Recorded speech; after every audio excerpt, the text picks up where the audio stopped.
Welcome, builders of the internet. My name is Jessa and I'm an apprentice in the construction industry. I talk about apprenticeships and careers in construction quite a lot on my channel, but from a more factual point of view. So I thought it would be nice to also talk about my personal experiences, particularly in the first year after leaving school. I've been doing my apprenticeship for over 2 years now, so I guess with some of the more depressing topics, don't worry, I found new stuff to be sad about. So without further ado, let's begin.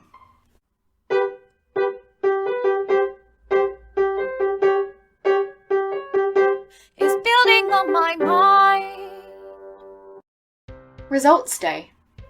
I guess the first life-altering point after leaving school was on results day, where in England you find out what grades you got for your A-levels. For many people, this determines their path after they finish school. So I got the results that I expected I would get, which I guess was also lower than what I actually wanted, but they were good enough for me to get into university, luckily.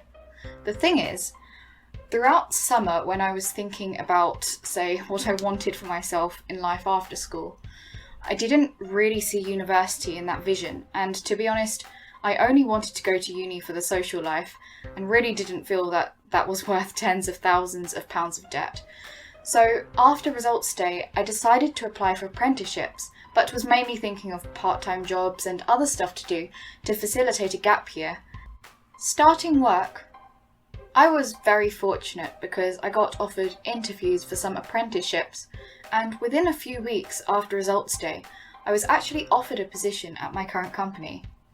Pretty much as soon as I started work, I had to make university applications in addition to settling into my first full-time job. And because I was offered a degree apprenticeship, which is where basically you're studying for a degree funded by the company alongside a full-time job. In my first week of work, there was a lot of admin where I had to read bunches of contracts and make sure I had all the correct documentation for me in place. And then there was also learning how to work in an office setting overall. I was very lucky with the timing because in my first week there was a company-wide social do where we had a lot of pretty fun team activities which really helped me with meeting some of my colleagues that I would be working with in the future. In retrospect, I probably should have worn my glasses to help me recognise people's faces. Starting uni. Pretty soon after starting work, I had to start university myself, and with that a lot of my friends from school went off to uni too. For my first uni lectures, I was very eager, printing off all the slides and resources at work and turning up early, etc., but I became a bit more relaxed with it over the course of the year.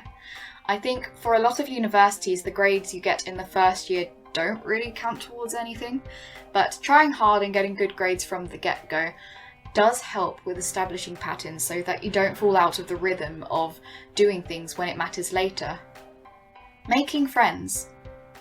I think not necessarily at first, but definitely at least a few months into starting my apprenticeship, it was a bit of a shock because when you're at school, you are constantly surrounded by close friends and acquaintances all the time. But I found I wasn't really able to make many friends at university because we all have full-time jobs and live quite far away from each other, so there's not really many opportunities to be social. It was also quite hard for me seeing my friends kind of living their best lives without me at university and us not seeing each other so regularly. At work, there were a few other trainees and younger people in my office, but the large majority were proper adults in my opinion. They were in very different stages of their lives, maybe even married with children, and sometimes their kids were of a similar age to me, if not older than me. I could rant all day about things that schools don't properly teach you for the real world, but for this particular instance, I had the mentality that quite a lot of people who are older, I saw them as teacher or authority figures. I mean, it definitely doesn't hurt to respect others, especially in an apprenticeship, because you have a lot of valuable insight to learn from everyone around you, but it definitely took me a while to become better acquainted with the people I work with because of this mentality.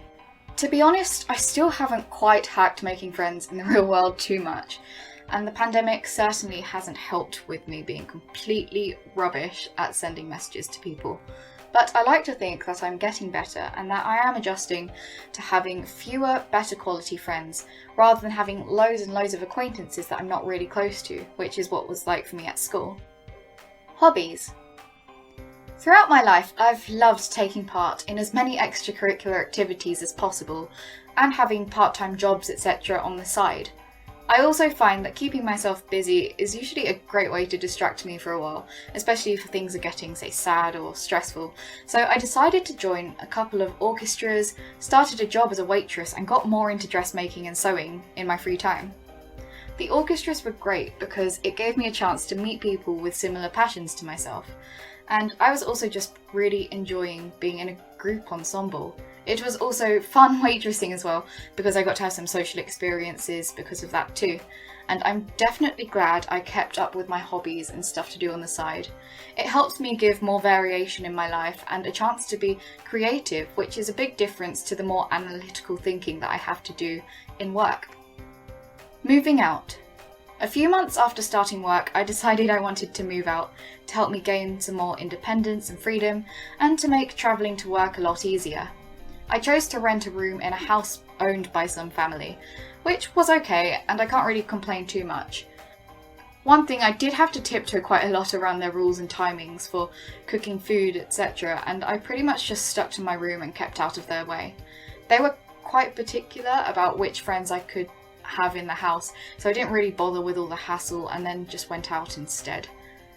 It was a learning experience, to say the least, being out and fending for myself, but I kind of struggle with feelings of loneliness, as I'm sure many people do, so I personally wouldn't choose to live with strangers again. Breakups. I'm not sure if this is talked about too much, but within that first year after leaving school, there were a lot of breakups. I know many people get into relationships at school and think that, they can make it when they go with their separate ways off to different universities and so on. But from my experience anyways, most couples had broken up within a year. I was in a relationship myself actually, and that ended nearly a year after leaving school, which was kind of devastating, to be honest, because I'd started making friends with their flatmates and was getting on really well with their family, and it meant that the main part of my social life and just general human contact was gone. Long distance is quite a challenge, and especially when everyone has so many new things happening in their lives, circumstances are pretty much inevitably going to change for most people. I'm definitely not saying it happens to all couples, because I know there are a select few who are still together, and that's amazing for them, but the odds aren't great, unfortunately. Summer. The last portion of the year was summer. This was great as I got to see a lot of friends from school again and had some much needed holidays away with my friends. Having the responsibility of a full-time job working 9 to 5 often means that you no longer get extended summer holidays like you might do at school. And that kind of sucked at first when I kind of hit the realization of that, but at least I can actually afford to go on holiday now. Advice. If I had any advice for people finding themselves in similar positions as myself, say starting an apprenticeship or even full-time work when most of your school friends have gone on to different paths, I think there's a few things that I've probably learned in my first year. Number 1, if you're feeling socially isolated or missing your friends who've gone off to university, make plans to go and visit them over maybe a long weekend or using your holiday time. This also helped me get a dose of that university social life that I wanted. Number 2, make the most of your limited time allowed off, utilising weekends and bank holidays. For example, if you leave on a Friday evening and return on a Sunday, you can have a 9-day holiday whilst only booking off 5 days. Number 3, if you want a part-time job on the side of an apprenticeship, just make sure that you are allowed to do that in your contract, or check with HR if you're not sure. It can be quite hard trying to think of what to say to do about preparing for the sudden lack of friends or the breakups that you might experience, but I think just taking care of your own well-being, say finding healthy coping mechanisms, maybe writing down what's going inside your head, or finding counselling or therapy as a useful resource, like I did. The last thing that I have to say is that I've found that people are generally really helpful and friendly, especially if you treat them in the same way. So just because you have a lot of people around that are older than you're used to, it doesn't mean that you can't get on with them as well. Going to social events that you're invited to can be really scary if you don't know the people there too well, but it's these events that help you get to know them even better. Of course, this isn't to say that if you do an apprenticeship straight after school, that your experiences are going to match mine exactly, but I do hope that you enjoyed this video and got something from it. Feel free to share any of your own personal experiences or ask any questions that you may have in the comments. That's all I have to say for now. I hope it helped build on your mind. Thanks for watching this channel, it's building on my mind. Check out my other videos, but first hit the bell and comment, like, subscribe.